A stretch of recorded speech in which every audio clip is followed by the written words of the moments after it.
Son las 10 de la mañana con 6 minutos, ya lo estuvimos adelantando, estamos en las horas previas a lo que va a ser, sin duda, este nuevo proceso plebiscito constitucional.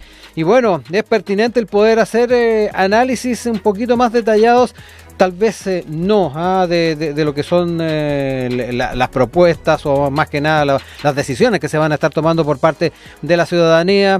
Recordemos que también están los temas legales, lo que se está también definiendo en el cronograma del propio servicio electoral, sino que además temas que están subyacentes en la discusión, temas que tienen que ver con no solamente la ética, lo valórico, sino que además los conceptos o las ideas de país que se están analizando, que han estado detrás del proceso anterior, que han estado en el actual, y que es bien relevante el poder hacer esa suerte de balance a horas de que tengamos este plebiscito. Para ello ya nos acompaña quien ha estado con nosotros en otras oportunidades en esta misma sección de USACH Participa. Está aquí en el estudio, lo pueden ver quienes nos siguen por el 50.2, el doctor en Filosofía Moral y Política, académico del Departamento de Filosofía de nuestra Universidad, Mario Sobarzo, a quien ya saludamos. ¿Cómo estás, Mario? Muy buen día y gracias por acompañarnos en lo que ya es este cierre de USACH Participa, esta sección que hemos tenido los viernes. Muchas gracias, Rodrigo. Sí, siempre feliz de estar aquí en la radio, poder compartir con los auditores, auditoras de nuestros programas y de la gente que sigue estas discusiones desde la mirada universitaria, que creo que es una cosa un poco distinta a lo que es el tráfago que normalmente se instala desde las peleas más chicas y más de militancia, ¿no? Aquí estamos tratando de analizar un poco desde fuera el proceso y creo que eso también aporta, baja un poco la pelota al piso, le quita un poco también las tensiones a la gente respecto de lo que puede suceder. Ahora, yo creo que esta es la elección que he visto en los últimos tiempos con menos motivación, menos poco interés, ¿no? Uno no lo ve como tema, las grandes discusiones no han permeado a la sociedad, yo creo que han quedado muy en el mundo académico, muy en el mundo de los que son gestores políticos y de los que tienen capacidad de tomar decisión. Sí. ¿De qué nos habla eso también, Mario? Porque de una u otra forma estamos hablando de este diagnóstico de despolitización que durante tanto tiempo hemos estado siguiendo en más de una oportunidad en conversaciones contigo durante todos estos años, pero que ha estado también presente en la discusión, incluso en la propuesta de política pública a la hora de enfrentar esa reticencia que a medida que avanzan las generaciones pareciera que se va agudizando. Bueno, de hecho, no es muy interesante el tema, no es sencillo tampoco, porque pensemos nada más que en la elección de Milei, lo que te muestra los votantes de Milei es que son jóvenes y mayoritariamente hombres, no los que votaron por él.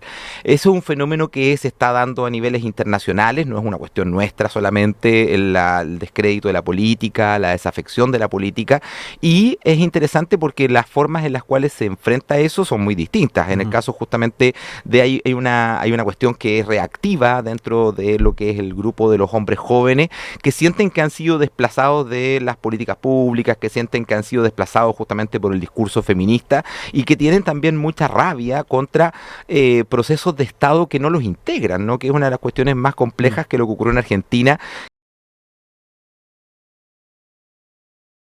El Estado argentino es un Estado que es inclusivo, que por el lado de la educación, por el lado de la salud, por el lado del trabajo, porque hay una preocupación por eso, y sin embargo nos damos cuenta que el fenómeno en Argentina no es muy distinto a Chile respecto de que hay una gran cantidad de población que queda fuera de estas políticas sociales, de la protección social. Son directamente gente que queda marginalizada de la sociedad. Entonces, en ese contexto es bien complejo el hecho de empezar a juzgar a la gente que vota por estas políticas porque pareciera que frente a un sistema institucional que no te da respuesta, la única salida es que aquel que te habla en forma directa, que te habla duramente, que ataca a la clase política con la cual mucha gente tiene mucha rabia. Entonces, ahí hay una cuestión que es un nicho de desarrollo nuevo. Y lo segundo que resulta muy interesante es que hoy día estamos viviendo un proceso internacional de crisis, por una parte, de los Estados-nación, que hoy día vemos que vemos dos grandes tendencias, ¿no? Los que van por la Agenda 2030 y quieren quitarle la responsabilidad y el poder de gestión a los Estados nacionales, y por otra parte, estas políticas nacionalistas que se han ido incoando, que están en torno a Trump y lo que se ha llamado la galaxia Trump, ¿no? A nivel internacional, y que, esto es el término de Claxo, no es que esté inventando, sí. Y que, ¿cómo se llama? Muestran que también quieren una política de internacionalización, pero como eran las políticas de internacionalización del nacionalsocialismo o del fascismo en la época de los 30 del siglo pasado, donde es que veíamos justamente una articulación de políticas nacionalistas con una internacional nacionalista, ¿no? Uh-huh. Eso es una cuestión muy contradictoria, porque uno dice, bueno, pues si son nacionalistas, ¿cómo van a formar estrategias o acuerdos internacionales? Lo hay, y de hecho justamente Vox ha articulado internacionalmente a las políticas conservadoras en esta lógica.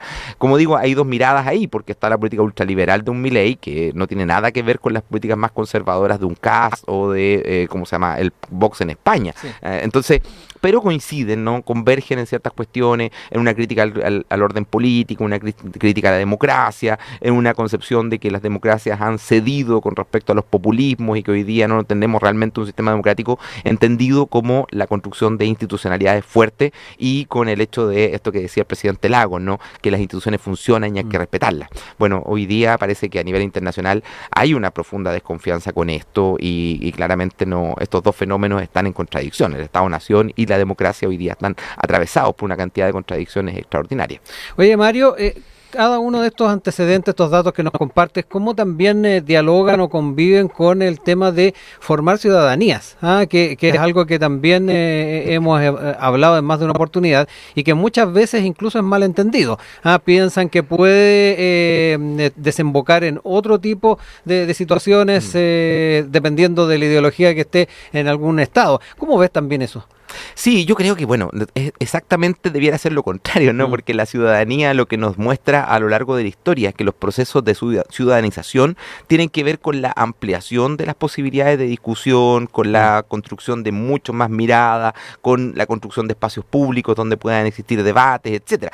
Por supuesto, esta es la concepción de ciudadanía moderna, sí. Y claramente han habido críticas significativas respecto de eso. Por ejemplo, durante hasta recién hoy día que tenemos la aparición de las redes sociales, la verdad es que la comunicación, por ejemplo, en esos modelos democráticos era vertical, venía de arriba y llegaba justamente a las bases. Hoy día se ha ido tocando un poco esto, pero todavía vemos justamente un proceso de ciudadanización de estas nuevas tecnologías, de estas nuevas formas de organización, de estas nuevas formas de sensibilidad que tienen las sociedades civiles, que no logran emerger, y que a veces cuando logran emerger, emergen con políticas como las de Bukele, ¿no? Que buscan seguridad, que buscan que el Estado les garantice ciertos márgenes de tranquilidad para recién empezar a plantearse el tema de la participación, el tema del empoderamiento.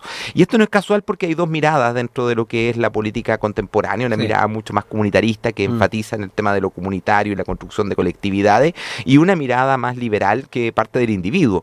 Y cuando es que hay crisis como las que estamos viviendo nosotros hoy día, lo que tiende a ocurrir es que las políticas que no se conocen, las políticas que no se han vivido, que el ámbito más comunitario de lo social, la gente no apela a eso, porque no lo conoce, porque no lo ha vivido, porque no sabe cuáles son los beneficios y las ventajas. Entonces tienden a irse justamente hacia el individualismo y exacerbar ese individualismo, ¿no? No es casual escuchar las respuestas de la propia campaña electoral de alguna de las posiciones, y es decir, bueno, mi posición es esta y el resto que se joda, ¿no? Que me da lo mismo lo que les pueda ocurrir. O sea, la exacerbación de este individualismo como una forma de resolver cuestiones que no tienen respuesta por parte de las políticas sociales. Y en ese contexto, bueno, la posición de sujetos como Kaiser acá en Chile, que toma las banderas, que estaba feliz con el triunfo de Milei, no es lo mismo que las posturas del Partido Republicano, que quieren construir una nueva forma de sociedad más organicista, ¿no? Donde es que cada cual cumpla sus roles, muy en la línea de este pensamiento conservador ligado al Opus Dei, que ha ido permeando una parte importante de lo que es la clase política actual.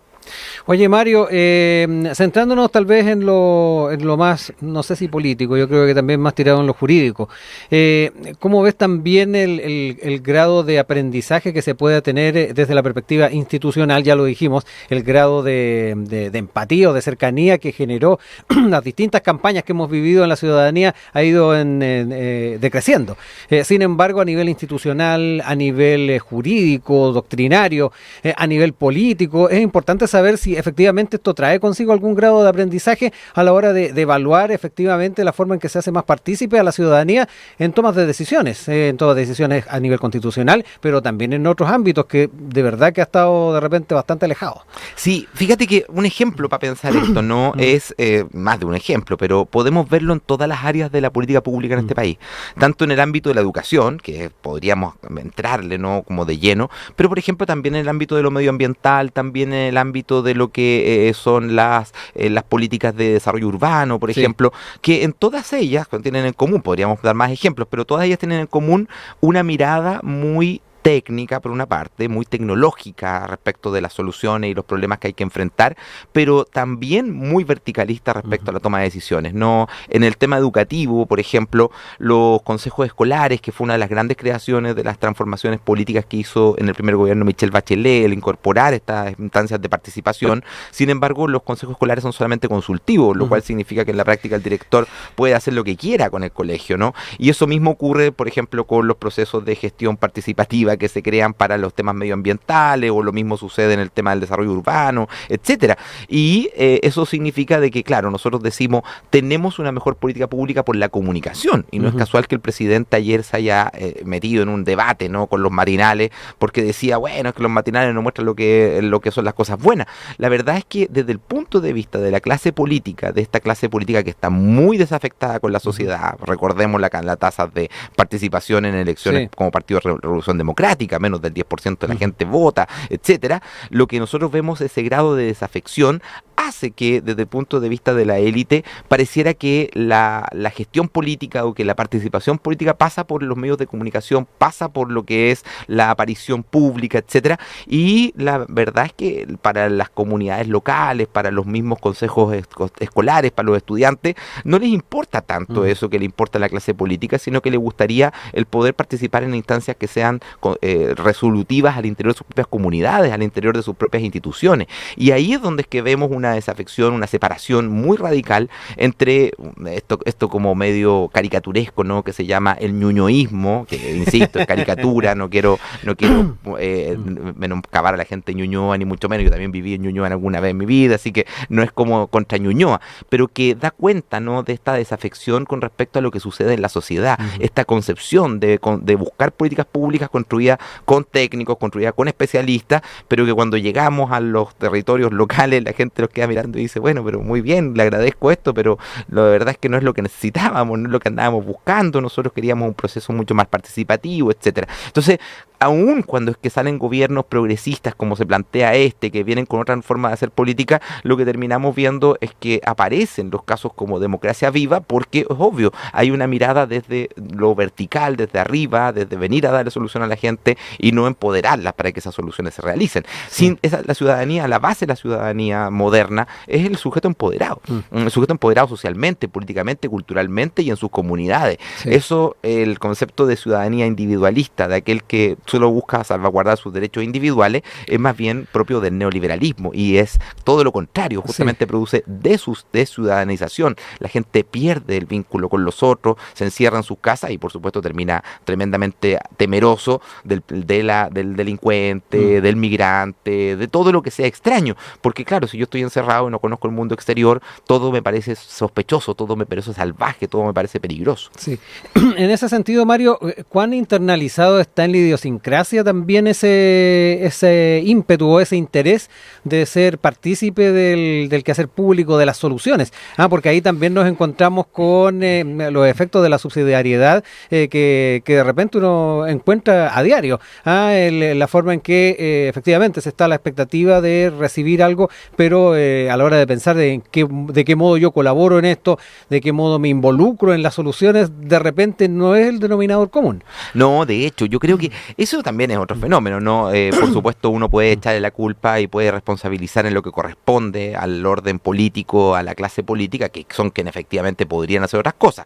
Pero también hay una realidad de que después de la pandemia especialmente, el individualismo dio soluciones a la gente. ¿Por qué? Porque la forma en la cual resolvimos cada uno la crisis de la pandemia en términos económicos, en términos afectivos, en términos culturales, fue individualista. Entonces, cada cual, para poder resolver su crisis económica, económica recibió el 20%, el 10% de su pensión, cada cual para poder tener que lograr gestionar, no sé, las vacunas, tú tenías que empezar a buscar tú dónde era que te vacunabas, etcétera. O sea, se enfatizó mucho en el tema de lo individual y, por supuesto, un sistema inmunitario, o sea, donde es que el énfasis está puesto en el peligro que representa ese otro, que cuando es que tú ya lo llevas a un virus, es una cuestión mucho más terrible, porque la desconfianza es más terrible, porque por último con alguien que piensa distinto a mí, o alguien que no se comporta como yo, alguien que tiene un hábitus de clase distinto al mío, es muy notorio, es muy evidente, yo lo veo, lo observo, habla distinto a mí,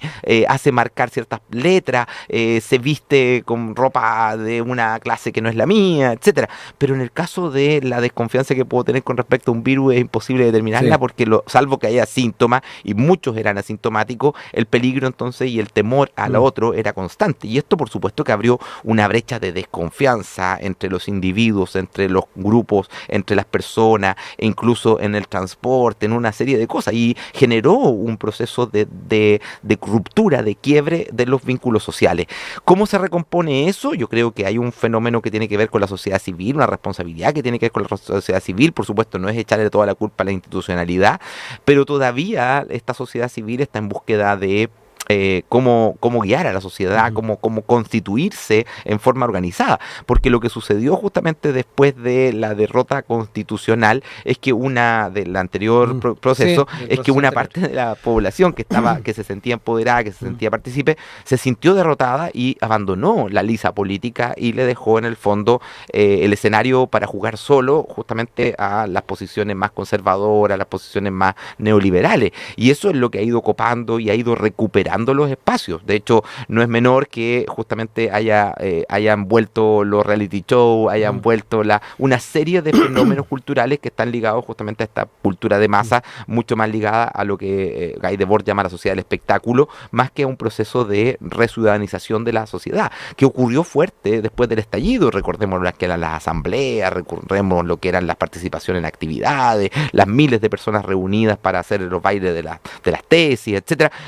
Parece que un deseo de salir, y de pronto ese deseo de salir se revirtió producto de este temor justamente de que el otro es un peligro, es un peligro biológico, pero también es un peligro político, también es un peligro social, etcétera. Y hoy día prima la desconfianza, ¿no? Lo vemos acá en Estación Central, es muy característico en esta época del año, donde es que uno no sabe si es que alguien te mira porque en realidad, no sé, pues llevas la mochila abierta y te quiere avisar de que la llevas, o bien te quiere asaltar porque llevas justamente la mochila abierta. O sea, esa cuestión ha generado una percepción de inseguridad, de conflicto, ¿no? Incluso pienso, ¿no? A propósito del barrio Yungay, que es un lugar que siempre se caracteriza, y que recordemos que el propio músico, ¿no?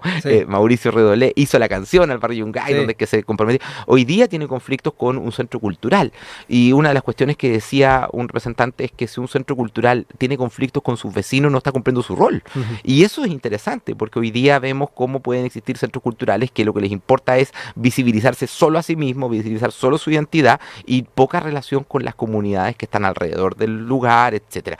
En ese sentido, creo que el fuerte hoy día de lo que es la organización social, el que le está dando un cierto grado de estructura a la organización social, son justamente las iglesias evangélicas, que son las únicas que tienen un cierto porcentaje de participación altísimo los fines de semana, y que son capaces de nuclear posiciones morales, posiciones culturales, posiciones políticas, y están hoy día influyendo mucho más que cualquier otra organización. De hecho, tienen grados de participación que cualquier partido político se desearía. Son las 10 de la mañana con 30 minutos. Continuamos acá en nuestra sección USACH Participa con Mario Sobarzo, doctor en Filosofía Moral y Política, académico del Departamento de Filosofía de nuestra universidad, hablando de efectivamente la forma en que el país ha estado llevando adelante o ha estado viviendo estos años ya de discusión a nivel constitucional, y que vamos a ver qué ocurre este fin de semana, si efectivamente ya se va cerrando este capítulo, qué es lo que ocurre también con la votación misma. Pero me quiero quedar también un poquito, Mario, a propósito de lo que planteabas recién. las características que ha estado asumiendo el ser político de las ciudadanas y ciudadanos actualmente. Tú hablabas del rol que han tenido también las redes sociales. No en vano existe un partido político que ha surgido a propósito de una relación de carácter digital más que de territorio, que es lo tradicional que conocíamos en los partidos políticos. Eso nos habla mucho de las dinámicas. Hablemos un poco también cómo lo ves tú, cómo vamos configurando ese Chile también de futuro con estas características y particularmente centrándonos en las características que ha asumido también el proceso. Estas últimas semanas de campaña donde efectivamente nos encontramos con que la forma en que se estuvieron estableciendo los mensajes iban mucho en esa línea. Sí, bueno, yo creo que ahí hay varias cosas que se van traslapando, ¿no? Que se van juntando. Por una parte, efectivamente lo que decíamos al principio, hay una crisis de la democracia que no es nacional, es internacional. Hoy día no somos los únicos que estamos viviendo procesos constantes de revueltas, por ejemplo. El caso de Francia, la gente se lo olvida, y de hecho hubo una película hecha por el hijo de Costa Gabra, en donde es que te muestra cómo esto se va volviendo un proceso recurrente de las democracias occidentales, los levantamientos, las revueltas, ¿cómo se llama? Las situaciones de una explosión de pronto social que van y queman todo, queman autos, etcétera. Y Francia es el caso característico, ¿no? Recordamos que hace más de 20 años ya se quemaron autos en algún momento en la calle, en Marsella, etcétera.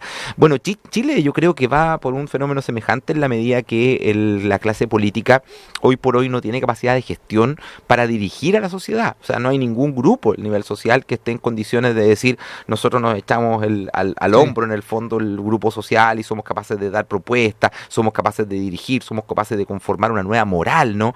Incluso aquellos que venían a decir, veníamos a conformar una nueva moral, somos superiores a los que estaban al frente de nosotros, como Giorgio Jackson lo dijo en su momento, que en la práctica hoy día vemos lo que está ocurriendo con Revolución Democrática, con Democracia Viva, ¿no? Que es una bomba en la línea de flotación de lo que es el partido, de lo que son los estandartes, los discursos, los eslóganes que levantaron, porque te muestra la incongruencia entre lo que decías y lo que hacías. Y eso es característico no solo de democracia, de la Revolución Democrática, lo vemos en casi todo el ámbito de la política, ¿no? El fin de semana se criticaba mucho al presidente por haber asistido a la asunción de Milei, y uno decía, bueno, pero ¿cuál es la necesidad de esto, no? ¿Por qué tiene que ir? Si el país más importante para los efectos del desarrollo comercial de Argentina no es Chile en ningún caso, y para nosotros tampoco Argentina es el más relevante, y países que sí lo son, como Brasil y Argentina, el presidente Lula no fue. Entonces, tú ves nuevamente que el cambio de discurso, la falta de coherencia, el hecho de que además, producto de que una cuestión que es muy orwelliana, ¿no? Muy de George Orwell, de que un día te pueden decir una cosa y al día siguiente te dicen lo contrario, y pasa colado, como si eso hubiera sido siempre el. De hecho, en ese sentido, Boric es un poquito más coherente porque pide disculpas, ¿no? Antes de decir que cambió de posición, pide disculpas. Ahora, ¿cuál es el límite en el cual tú puedes pedir disculpas y puedes cambiar de posición? Yo creo que hoy día la gente extraña un poco más de claridad, más de coherencia, más de una palabra, más de defender convicciones, y eso es lo que en el fondo se valoró en Bukele, lo que se valora en Milei, lo que se valora en la ultraderecha. Ahora, ¿qué es lo interesante? Que esa ultraderecha hace ese discurso muy coherente, muy duro, muy clarito, muy consistente en sí mismo, pero terminan operando igual que lo que ocurre con Boric cuando llega al gobierno, es decir, aplicando políticas que no son las que prometieron. En el caso de Milei, lo hemos visto en los últimos días, ya dijo que no va a ¿cómo se llama?, terminar el Banco Central, que la dolarización va a ser un poquito más lenta, o sea, rápidamente empiezan igual que el resto. ¿Por qué? Porque el sistema institucional, una cuestión que llamaba Max Weber la jaula de hierro, ¿no? No te permite hacer las transformaciones, los cambios que tú quieres hacer. Hay una especie de cortapisa que tiene que ver con algo que en algún momento describen algunos sociólogos norteamericanos, que estas sociedades complejas tienen muchos poderes pequeños que se van bloqueando unos a otros. Entonces, ¿cuándo es capaz de romperse ese poder pequeño? Cuando emerge una fuerza política que logra romper, por ejemplo, dar vuelta al tablero y superar más del 50% del Congreso, cosa de poder desarrollar su agenda sin tener que estar pidiéndole voto a nadie, que es Bukele, por ejemplo, o cuando es que tenemos un caso de alguien que establece tal nivel de nacionalismo nacionalismo, Orbán en Hungría, por ejemplo, que la gente se pliega en masa a ese tipo de postura.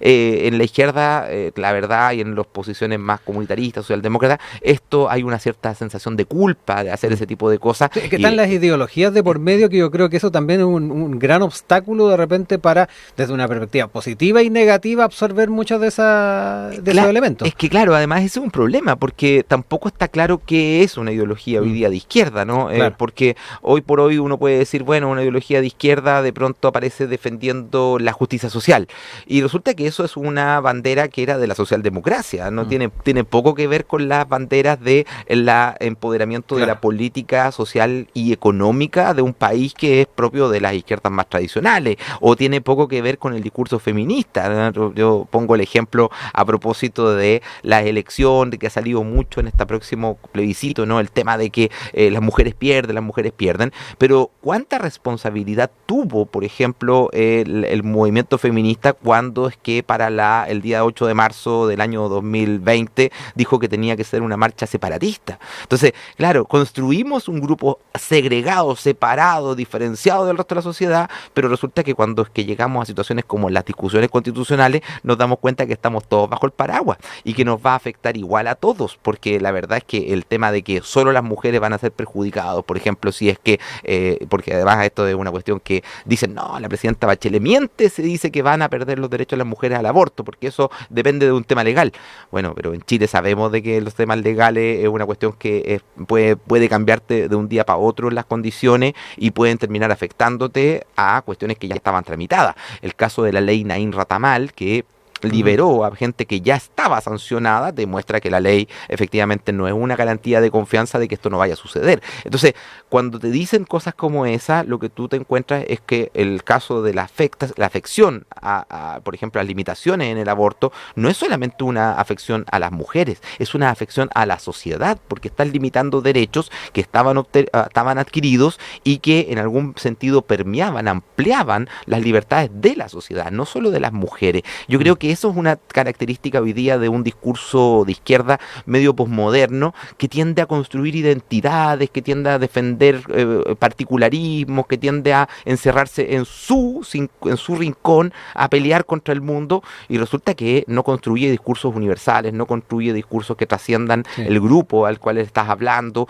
y que era una de las características fundamentales. Cuando uno lee el siglo XIX y lee tanto las posiciones socialistas como comunistas como anarquistas, que son las tres grandes líneas formadoras de la izquierda contemporánea, nos damos cuenta que todos esos discursos tienen discursos universalistas, más allá de los motivos por los cuales sean, si es por una estructura de clase en el caso del comunismo, o es la idea de una obra universal que pasa por la libertad del individuo, como en el caso del anarquismo, o es la construcción de estados que sean capaces de desarrollar políticas sociales para todos, como en el caso del socialismo, pero todos ellos nunca renuncian a las políticas universales. En cambio, hoy día vemos posturas que dicen, no, a mí no me importa lo que pase con los hombres porque yo soy feminista separatista, entonces lo que a mí me importa son las mujeres.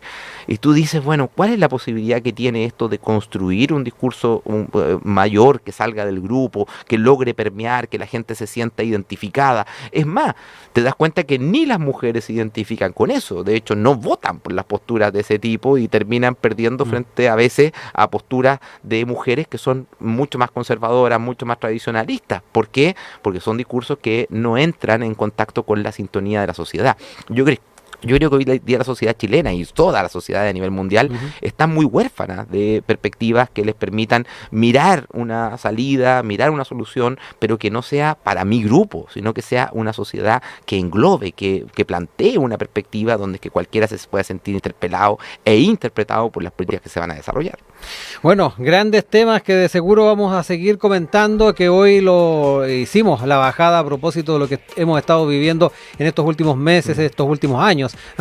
Si nos enfocamos en los meses en el proceso actual, pero recordemos que estamos en esto desde hace bastante tiempo. 10 años. Exactamente. 10 años con la primera constitución de la presidenta Bachelet. Exactamente, muchos se olvidan de ese primer paso. Y bueno, ya tendremos tiempo, Mario, de poder ir analizando también ya con resultados en la mano el país que se configura entonces a partir del 17 de diciembre o el 18 de diciembre, y poder entonces ir con mayores certezas, también ir estableciendo puntos a tener en cuenta cuenta diagnósticos para el futuro de nuestro país y también del resto del mundo, porque ya lo decías tú, hay muchos fenómenos que se están dando en distintos lugares del planeta. Mario, como siempre, muchas gracias por acompañarnos y estamos ahí atentos a poder compartir nuevamente contigo. Muchas gracias, Rodrigo, saludos a todas y todos y muy buen fin de semana y bueno, ojalá que no nos sintamos derrotados el domingo nadie. A votar, vocal de mesa, nada. No, nada, voto al frente de mi casa. Ah, ya. Bueno, ¿sirvió entonces el sistema? Sí, sirvió el sistema. Son las 10 de la mañana con 30 minutos. Continuamos acá en nuestra sección USACH Participa con Mario Sobarzo, doctor en Filosofía Moral y Política, académico del Departamento de Filosofía de nuestra universidad, hablando de efectivamente la forma en que el país ha estado llevando adelante o estado viviendo estos años ya de discusión a nivel constitucional y que vamos a ver qué ocurre este fin de semana, si efectivamente ya se va cerrando este capítulo, qué es lo que ocurre también con la votación misma, pero me quiero quedar también un poquito, Mario, a propósito de lo que planteabas recién, las características que ha estado asumiendo el ser político de las ciudadanas y ciudadanos actualmente. Tú hablabas del rol que han tenido también las redes sociales, no en vano existe un partido político que se ha surgido a propósito de una relación de carácter digital más que de territorio, que es lo tradicional que conocíamos en los partidos políticos. Eso nos habla mucho de las dinámicas. Hablemos un poco también cómo lo ves tú, cómo vamos configurando ese Chile también de futuro con estas características y particularmente centrándonos en las características que ha asumido también el proceso, estas últimas semanas de campaña donde efectivamente nos encontramos con que la forma en que se estuvieron estableciendo los mensajes iban mucho en esa línea. Sí, bueno, yo creo que ahí hay varias cosas que se van traslapando, ¿no? Que se van juntando. Por una parte, efectivamente lo que decíamos al principio, hay una crisis de la democracia que no es nacional, es internacional. Hoy día no somos los únicos que estamos viviendo procesos constantes de revueltas, por ejemplo. El caso de Francia, la gente se lo olvida, y de hecho hubo una película hecha por el hijo de Costa Gabra, en donde es que te muestra cómo esto se va volviendo un proceso recurrente de las democracias occidentales, los levantamientos, las revueltas, ¿cómo se llama? Las situaciones de una explosión de pronto social que van y queman todo, queman autos, etcétera. Y Francia es el caso característico, ¿no? Recordamos que hace más de 20 años ya se quemaron autos en algún momento en la calle, en Marsella, etcétera.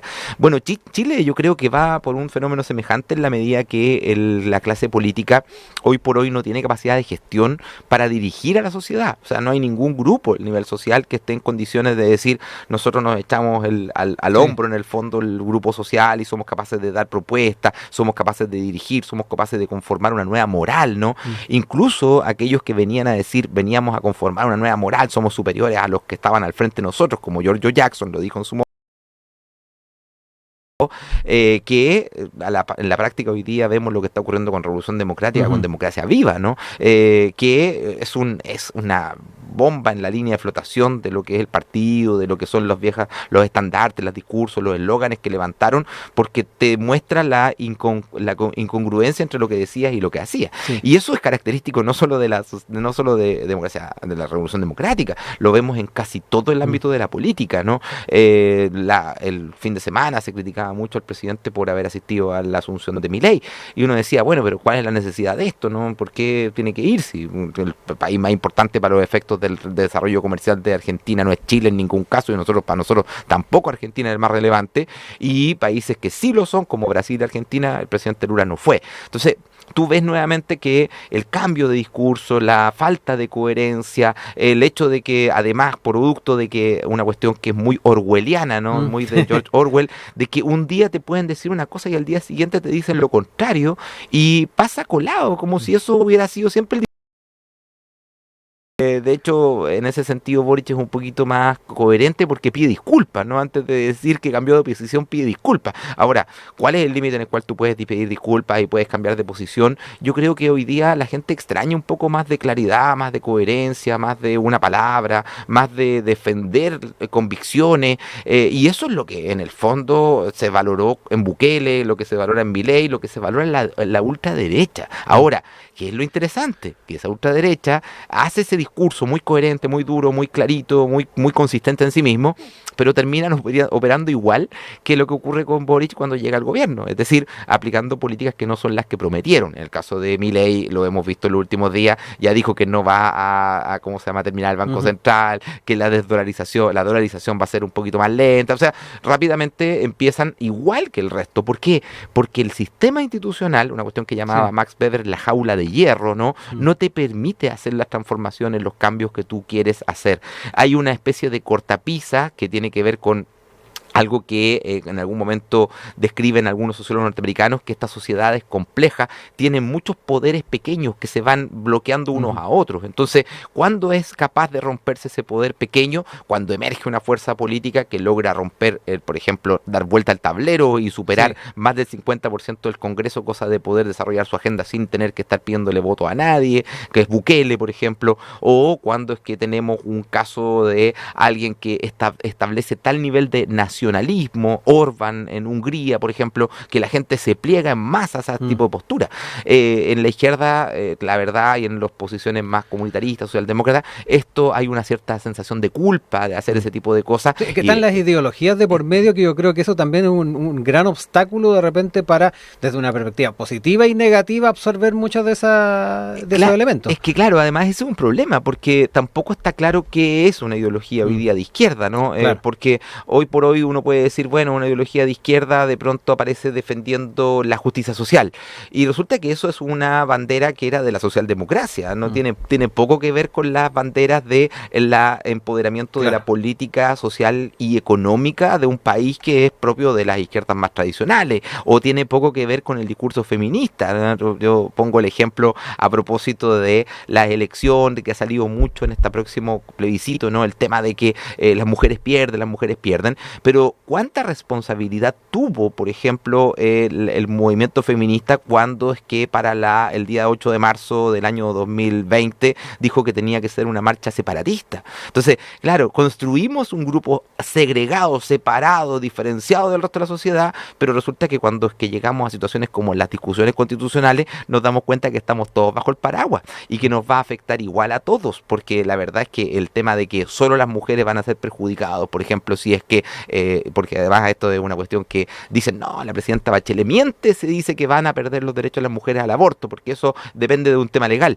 Bueno, pero en Chile sabemos de que los temas legales es una cuestión que puede cambiarte de un día para otro las condiciones y pueden terminar afectándote a cuestiones que ya estaban tramitadas. El caso de la ley Naín Ratamal, que liberó a gente que ya estaba sancionada, demuestra que la ley efectivamente no es una garantía de confianza de que esto no vaya a suceder. Entonces, cuando te dicen cosas como esa, lo que tú te encuentras es que el caso de la afección por ejemplo, las limitaciones en el aborto, no es solamente una afección a las mujeres, es una afección a la sociedad, porque están limitando derechos que estaban adquiridos y que en algún sentido permeaban, ampliaban las libertades de la sociedad, no solo de las mujeres. Yo creo que eso es una característica hoy día de un discurso de izquierda medio posmoderno que tiende a construir identidades, que tiende a defender particularismos, que tiende a encerrarse en su rincón, a pelear contra el mundo, y resulta que no construye discursos universales, no construye discursos que trasciendan el grupo al cual estás hablando,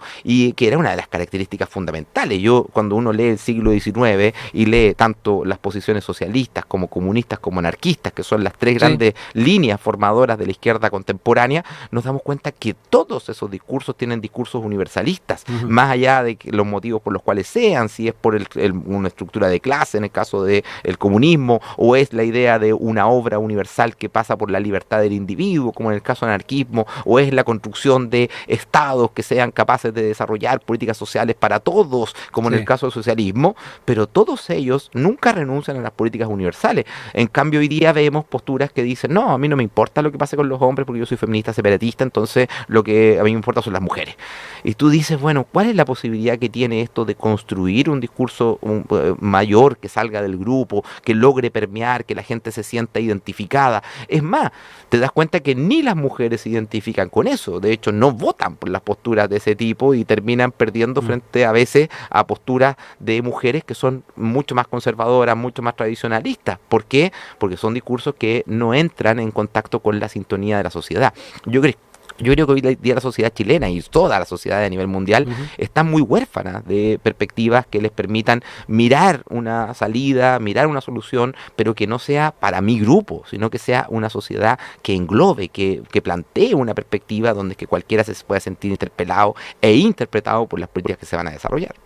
Bueno, grandes temas que de seguro vamos a seguir comentando, que hoy lo hicimos la bajada a propósito de lo que hemos estado viviendo en estos últimos meses, estos últimos años. Si nos enfocamos en los meses en el proceso actual, pero recordemos que estamos en esto desde hace bastante tiempo. 10 años. Exactamente. 10 años con la primera constitución de la presidenta Bachelet. Exactamente, muchos se olvidan de ese primer paso. Y bueno, ya tendremos tiempo, Mario, de poder ir analizando también ya con resultados en la mano el país que se configura entonces a partir del 17 de diciembre o el 18 de diciembre y poder entonces ir con mayores certezas también, ir estableciendo puntos a tener en cuenta, diagnósticos para el futuro de nuestro país y también del resto del mundo, porque ya lo decías tú, hay muchos fenómenos que se están dando en distintos lugares del planeta. Mario, como siempre, muchas gracias por acompañarnos y estamos ahí atentos a poder compartir nuevamente contigo. Muchas gracias, Rodrigo, saludos a todas y todos y muy buen fin de semana y bueno, ojalá que no nos sintamos derrotados el domingo nadie. A votar, vocal de mesa, nada. No, nada. Voto al frente de mi casa. Ah, ya. Bueno, ¿sirvió entonces el sistema? Sí, sirvió el sistema. Mi mamá y yo estamos felices. Nos cambiamos la dirección y mi mamá va a una cuadra. Así. Fantástico. Gracias, Mario.